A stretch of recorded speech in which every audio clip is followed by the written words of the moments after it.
Hi, ഞാനിങ്ങനെ budget friendly ആയിട്ട് വീട്ടിൽ നിന്ന് മെഹന്തി പ്രാക്ടീസ് ചെയ്യണതെന്ന് കാണിച്ചു തരാം. അപ്പോൾ ഇതിനാകെ കോസ്റ്റ് വരുന്നത് മൈലാഞ്ചി ട്യൂബ് മേടിക്കാനാണ്.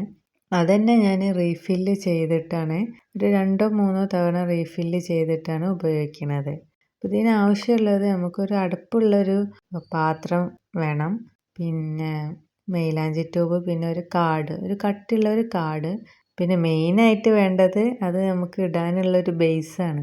ഇതിന് ഞാൻ ഉപയോഗിച്ചത് പിന്നെ ടേബിൾ മേലൊക്കെ ഡിഷസൊക്കെ വെക്കാൻ വേണ്ടി ഉപയോഗിക്കുന്ന ഒരു ഷീറ്റാണ് കേട്ടോ, ഫൈബറിൻ്റെ.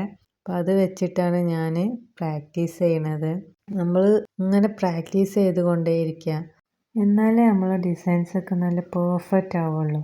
പ്രൊഫഷണൽ ആൾക്കാരൊക്കെ ഇടുന്നത് കാണുമ്പോൾ എനിക്ക് നല്ല പൂതിയാവലുണ്ട്, ഇതുപോലെ എന്നാണ് എൻ്റേതാവുക, ഇതുപോലെ ഇടാനൊക്കെ വേണ്ടിയിട്ട്. അപ്പോൾ ത്രൂ പ്രാക്ടീസ് ചെയ്താൽ മാത്രമേ അത് നടക്കുകയുള്ളൂ കേട്ടോ. ഞാനും പ്രാക്ടീസിങ്ങിലാണ് കേട്ടോ. എൻ്റെ ഡിസൈൻസൊക്കെ ഒന്നും കൂടി മെച്ചപ്പെടുത്തിയിട്ട് നല്ല ഭംഗിയിൽ ഇടണം എന്ന് തന്നെയാണ് ഏതൊരാളെ പോലെ ഞാനും ആഗ്രഹിക്കുന്നത്. അപ്പം ഞാനും പ്രാക്ടീസ് ചെയ്തുകൊണ്ടിരിക്കുകയാണ്. ഇപ്പോൾ തുടങ്ങിയിട്ടുള്ളൂ. ഇത് ഇനിയും മുന്നോട്ട് കൊണ്ടുപോയാലേ നമുക്ക് നന്നായിട്ട് തന്നെ ഇട്ട് കൊടുക്കാൻ പറ്റുള്ളൂ. അപ്പോൾ നമ്മൾ 2 കൂട്ടർക്കും ഹാപ്പി ആവും. അവർ പേയ്മെൻറ്റ് ചെയ്ത് നമുക്ക് കൈ കാണിച്ച് തന്നിട്ട് പേയ്മെൻറ്റും ചെയ്ത് കൈ കൊളാവും ചെയ്ത് എങ്ങനെ ഉണ്ടായിരിക്കും? അപ്പം അങ്ങനെ ഇല്ലാതെ ഇരിക്കണമെങ്കിൽ നമ്മൾ നല്ല പെർഫെക്റ്റ് ആവണ്ടേ.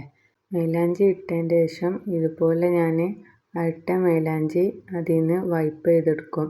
എന്നിട്ട് ഇതുപോലെ ഒരു കണ്ടെയ്നറിലാക്കി വെക്കും. ഒഴിഞ്ഞ് കിടക്കുന്ന മൈലാഞ്ചി ട്യൂബ് എടുത്തതിൻ്റെ ബാക്ക് ഓപ്പൺ ചെയ്തിട്ടാണ് ഞാൻ റീഫില്ല് ചെയ്ത് കൊടുക്കൽ. അപ്പം അത് ചെയ്തതിൻ്റെ ശേഷം വീണ്ടും നമ്മൾ ഇങ്ങനെ കണ്ടിന്യൂ ആയിട്ട് പ്രാക്ടീസ് ചെയ്യുക. എന്നിട്ട് മൈലാഞ്ചി വൈപ്പ് ചെയ്തെടുക്കുക, ബോക്സിലാക്കിയാണ്ട് അടിച്ച് വെക്കുക. എന്നിട്ട് നനഞ്ഞ തുണി എടുത്തിട്ട് തുടച്ച് വൃത്തിയാക്കി കൊടുക്കുക. അപ്പോൾ ഷീറ്റ് വീണ്ടും പഴയതുപോലെ ആവും.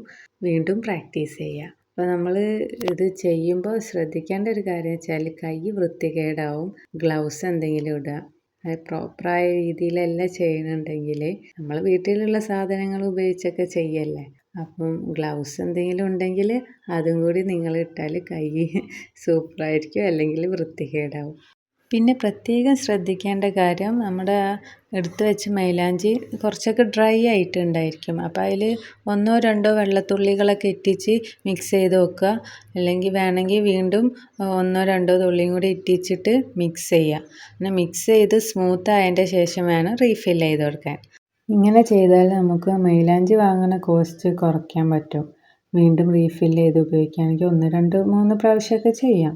അപ്പോൾ ഓക്കെ, അടുത്ത വീഡിയോ ആയിട്ട് കാണാം. ബൈ.